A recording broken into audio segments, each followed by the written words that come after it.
miidhaa guddaarratti ishee nu godha. Adaraa keessanii warreen sagalee qabdanii warreen sagalee namaa ta'uu dandeessanii adaraa keessanii OMN irratti illee ishee nu godha. Wallaggaaf nu dubbadha. Wallaggaaf nu dubbadha. Amanaan qabdaan utaalee yeroon bitee ka'u. Nagaan araarri waaqayyoo isin kabaayitu akkam jirtu hordoftoota koo jaallatamoo kabajamoo biyya keessaa fi biyya alaa akkasumas warroonni amantaa biraa ashama harka fuunee isiniin jedheera akkasumas obboloota koo hordoftoota amantaa musliimaa biraatiin baga ittiin isin ga'ee sooma jala bultii Ramadaanaa isiniin jedha. Yaada ani qabadhee dhufee mata-dureewwan gurguddaa sadiidha kanan qabadhee isiniif dhufee jiru innis immoo maal sitti fakkaate kan jalqaba irratti akkuma suuraa irratti argitan lixas ta'e ammallee ilaalaa jirtan kana jechuudha. Obboleettii keenya Meersii yookiin immoo Meerii Wallaggaa akkasumas beetii Wallaggaa TikTok irratti Facebook ishee Meerii Wallaggaa namoonni hin beekne hin jirtan jechuudha. Mucaa baay'ee kofaltuu baay'ee tattaaffattuu akkasumas mucaa baay'ee qaba jaallattuu namallee bohaarsituudha. Mucayyoo kana namoonni hin beekne namoota muraasadha.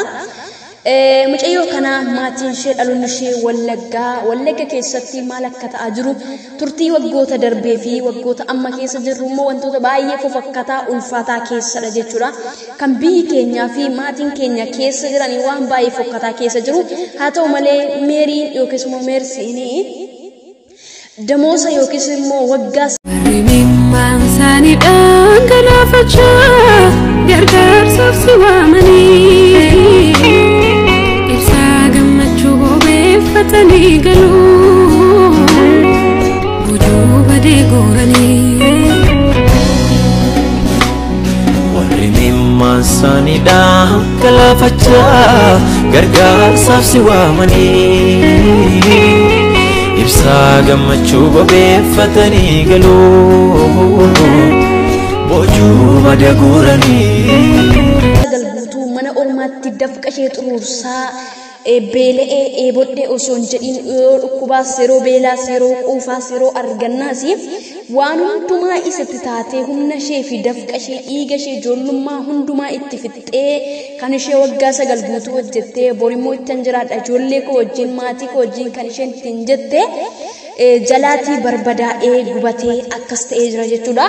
Sababni isaa eenyutu gubee maaltu gubee qaamni jedhu akkuma beekamu biyya keenya keessatti qaamni mirga dhala namaatiif falmuu jiran ittiin fakkaatu sa'aatii ammaa yeroo kana keessatti abbaa mirgaa fi abbaa humna qabutu biyya sana keessa jiraata. Sanarraa kan hafe garuu kan humna hin qabne kan jireenya dhuunfaa isaa dhugaatiin mana isaarraa lafa isaarra jiraatu angas mara mirga hin qabu. Akkuma beekamu mushurroota garaagaraa namoota har'a wal fuudhan fa boorfaa akka ajjeefaman akkasumas namoonni garaagaraa yeroo isaan itti du'an ni argina. Du'a gar malee sukkanneessaa kan inni taateewwan Wallagga keessatti ta'amu jechuudha. Akkasuma gaa Meeriin obboleessa ishee fi abbaan ishee reebamanii mana hidhaatti darbatamanii jiru yookiis mana hidhaa jiru. Haati ishee immoo tumamtee reebamtee jechuudha. Reebicha sana keessatti baay'ee miidhaan gurguddaan irra ga'ee amma kan isheen jirtu hospitaaladha jechuudha. Kan isheen jirtu hospitaaladha. Kanaaf iyyuu damoonni waan ishee waggaa 9 guutuu hojjette immoo jalaa guggubatee akkas ta'ee jira. Obboleettiin keenya immoo waa meeqa rakkatte isinitti fakkaate kan haati ishee dhukkubsattee mana hospitaalaa jirtu akkasumas immoo kan abbaan ishee fi obboleessi ishee hidhamanii hidhaatti rabatan sadaffaa immoo qeemmaatii ishee barbadaa'u arfaffaa immoo hojiin isheen humna isheetti fixxee aaraan galfadha ittiin jiraadha kan isheen jette hundumti isaayyuu jalaa barbadaa'uusaa baay'ee nama dhukkubasii ni ulfaatallee jechuudha. Dhugaadha kana jechuun baay'ee tokko ulfaata. Sababni inni itti ulfaatu maaliif seetan isinitti maaliif isinitti fakkaate? Waggaa 9 mitiitii kan guyyaa 9 iyyuu hedduu namatti dhaga'ama. Biyya Oromoo kana keessatti maal keessa akka darbamu maal keessa akka turamu hundumti keenya waan beeknuu fi kana hundumaa dhabdee sammuu isheetti hedduudha kan isheen miidhamaa jirtu. Obboloonni keenya immoo akkasuma kaleessaa Nasir Anolee akkuma kana jalfadiiloo obboloonni karaa TikTokidhaanii live irratti hedduu bu'aa waan turteef gorfamaa turteetti jechuudha. Egaa gorfamtus egaa akkasuma maal gochuu qabna nuti kan irra jirru jechuudha. Wanti nuti gochuu qabnu gargaarudha. Obboloonni keenya kallattii garaagaraatiin gargaaramuu qabdi, bukkee dhaabatamuu qabdi warreen jedhan hedduun isaanii jiru. Kanaafiyyuu obboleettii keenya kana bukkee dhaabbannee gargaaruu qabna. Wanta birrii tokko lamayyuu haa ta'u malee maatiin isheellee gaafachi ba'anii waaqayyo isaan gargaaree jechuudha. Baay'ee ulfaataadha. Maali akka isaan ittiin jiraatan obboleettii keenya immoo of harkaa waan hundumaa fixxee waan ta'eef gargaaruu qabna isiniin jedha.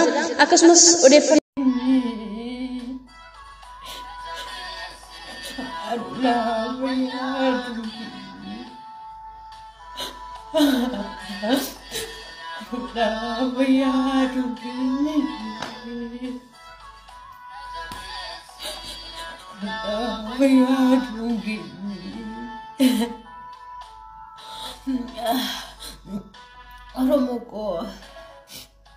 Oromoko warreni video kana ilaaltanii Rabbiin jedhaati miidiyaa guddaarratti sheeriin godha. Adaraa keessanii warreen sagalee qabdanii warreen sagalee namaa ta'uu dandeessanii adaraa keessanii OMN irratti illee sheeriin godha. Wallaggaaf nu dubbadha. Wallaggaaf nu dubbadha. Biyya keessa garatti jiraannu qabnu. Biyya ormaa keessa garatti jiraannu qabnu. Elekinoo humna mootummaatiin qabeenya maatiin qaqqabanii barbadaa'uu jalaa godhanii qabeenya maatiin koo waggaa amma kanatti abaatanii hojjetatanii daadhana jalaa godhanii halkan tokkotti biyya ormaa keessa waggaa amma kana jiraadhee maatii koo guddifachuuf biyya koo guddifachuuf tattaafadhe halkan tokkotti humni waraana mootummaa abidda daraara abidda bu'ee jalaa godhanii qabeenya keenya qabeenya maatiin koo qabanii abidda daraara jalaa godhanii halkan tokko keessatti kanuma daddarbee immoo inni kan reebamaa inni kan immoo ajjeefamaa jira isa kaan immoo qabeenya isaa makiinatti naqanii fedhachaa jiru horii makiinatti naqachaa jiru. Rabbiif jedhaati warri miidiyaa guddaa qabdanii wallaggaarraa dubbaddaa wallaggaarraa dubbaddaa warra guduruu wallaggaa keessatti ana jimmaa gannatii keessatti wanti ta'aa jiru waa addaati namni dubbatuuf hin jiru. Erikinu nama afaan Oromoo dubbachuu hin dandeenyeef nama afaan Amaariffaa dubbachuu hin dandeenye. Warra Benishaangul Gumuz fidee Oromiyaa keessa naqee uummata ajjeesisaa uummata fichisiisaa jira. Erikinu waggaa amma kana biyya Oromaa waggaa 9 hojjedhee maatii koo jiraachifadhee maatiin koo waggaa amma kana hojjetatanii qabeenya isaanii daadhaa na jalaa godhanii na jalaa barbadeessanii Oromoo koo.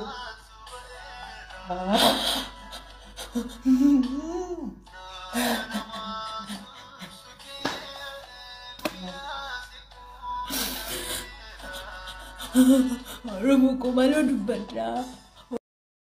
Yookiis immoo qaamni mootummaa maatii baqee maatii barbadeessee akkasuma obbolaa isheellee haadha isheerratti illee miidhaa geessisee jira jechuudha. Kan obboleettii keenya kana hedduu waan ulfaatuu fi onnee nama cabsu gaddaa nama du'eerraa gargar nama hin baasamu jechuudha. Kana jechuun waan biraa miti. Guyyaa tokkotti waan ati qabdu tokko sirraa barbadeessu miti. Uffata tokko qabdee uffata sanaa yoo ofirraa baasee yookiin namni sirraa baasee gate qullaatti haftee jechuudha. Maaliif omaan qabdu waan ta'eef obboleettii keenya kunis maatii ishee hin jenne qabeenya ishee hin jenne duwwaatti hafteerti bukkee dhaabbannee jajjabeessuu gorsuu qabnaa isiniin jechuu barbaada. Kanaafiyyuu omtuu akka ittiin dhagahamne bukkee dhaabannee gorsuu fi jajjabeessuun aadaa fi bartee keenya gaafa hundumaa nuufaa ta'u. Nuun dabalataa ani qabadhee isiniif dhufee yuutuubiin raayyaa abbaa maccaa yookiis immoo ustaaz raayyaa jalaa akka gubatee yookiin immoo haakiriidhaan harka haakirii galeetti kan inni jiru. Saatii ammaa kana hojiirra hin jiru akkasumas laayivii nama biraatti kan itti seenamaa ture hedduu waan nama gaddisiisudha gadda ulfaataadha sababni isaayyuu yeroo baay'ee deddeebiidhaan waggaadhaa gara waggaatti keessattuu yeroo Ramadan ni ga'u keessadha bara darbe waa'ee nashidaa irratti illee akkasumas bara nama waa'ee YouTube isaati baay'ee ulfaataadhaan nama quuqaa waa nama irratti hojjeta yookiis immoo zarii qomoo amantaa waan biraa natti fakkaatu jira yaa ta'e abbaa jaalalaati abbaa ilaalcha sirrii fi abbaa walqixxeessaa natti fakkaata dhuguma dubbachuu yoo ta'e baay'ee nama jaallatamaadha garuu harki kana godhe ani hin beeku borii isaa maal akka abdate hin beeku jalaa gubatee jira jechuudha yookiis immoo harkaa ba'ee jira namoonni qunnamuu dandeessan lakkoomsa raayyaa qabdanii akkasuma akkas deebi'uuf illee yaalii godha asumarraan dhaamsa kootii nama kana jabeessee bukkee dhaabbachuu qabna nama uummata isaaf jedhee lammii isaaf jedhee aarsaa guddaa kaffalaa jiruu fi kaffalaa jirudha. Kanaaf iyyuu isa kanallee haaka warroonni waa'ee YouTube yookiis immoo seerota kana beektan lakkoomsa raayyaa fidanii Abdullaabillee qunnamsuu dandeessu deebisuu ni danda'a waan ta'eef sin jechuu barbaada. Kanadha kan biraa sadaffaa immoo oduu gammachuudha. Oduu gammachuu persentii 50 gammachuu 50 garuu gammachuutti hin jijjiiramnedha. Sababni ani akkas jedheef maal sitti fakkaate obboloonni keenya manedhaa Saudi Arabiyaa keessatti dhiphachaa du'aa ajjeefamaa peestaaliidhaa ciisaa lafa qorraarra dhagaarra ciisaa peestaalifachaa jiraachaa turanii muraasni isaanii gara biyyaatti deebi'aa jiru akkasuma muraasni immoo ganaa tartiiba eeggataa taraa eeggataadha kan isaan jiranii hedduu qaamaan bira jiraannee arguu baannus iyyuu sa'aatii kana yeroo kana akkas kanatti isaan galuu isaanii suuraa arguun keenya iyyuu gammachuu isa guddaadha yookiis immoo gammachuu addaadha anaaf akka koottee jechuudha hedduun gammada sababni ani gammadu maal sitti fakkaate lubbumti kun hafee galuun iyyuu ana waan guddaatti lakkaama sunis immoo tola osoo hin taane iyya obboloota keenya nuffineerra dadhabneerra ganama galgala osoo hin jedhin duula nuyi gaggeessine fi ijoolleen Oromoo gaggeessaniirraan kun ta'uu danda'e waan ta'eef hedduu gammadeera. Akkasuma garuu dhibba keessa dhibbatti gammadeera siin jechuun hin barbaadu sababni isaa namoota muraasadha kan galuudhaaf qophaa'e miliyoona hedduuti yookiis immoo kumaatama hedduutu immoo mana dhaasaa keessatti ammallee guuramaa kan jiran jechuudha guyyaa kaleessaallee jechuudha qeerroo walloo yookiis immoo qeerroo jawwee kan jedhu mucaa TikTok irratti beekamaa yookiin mucaa walloo jechuudha isaan ijoollee 5 iddoo tokkotti akka qabamanii waraabaa turan jechuudha. Kanaaf maal sin jechuu barbaade ammallee itti guuramaa jiru kan kaleessa guurama illee achi keessa waan jiraniif ammallee sagalee ta'u ammallee iyyuu ammallee duula kana gaggeessu dhiisuu hin qabnu jedhan akka gootu sababni isaa maal sitti fakkaate caafii nu agarsiisanii akkuma kanaan dura caafii nu agarsiisanii boodas yoo callisan obboloonni keenya achi keessatti baay'ee miidhamu baay'ee dhiphatu sababa kanaaf iyyuu sagalee ta'uu fi callisuu hin qabnu sin jedha waan hamma yoo kanaatti sa'aatii kanaatti na wajjin to'ataniif immoo galatoomaan isin jechuu barbaada yaada ani qabu kanadha obboleettii keenya kana immoo hadaraan isin jedha gargaara bukkee dhaabbadha jajjabeessuu qabna isin jechuu barbaada biyya keenyaaf immoo nagaa guddaan tasgabbii guddaan habu'u isin jechuu barbaadaan jechuudha.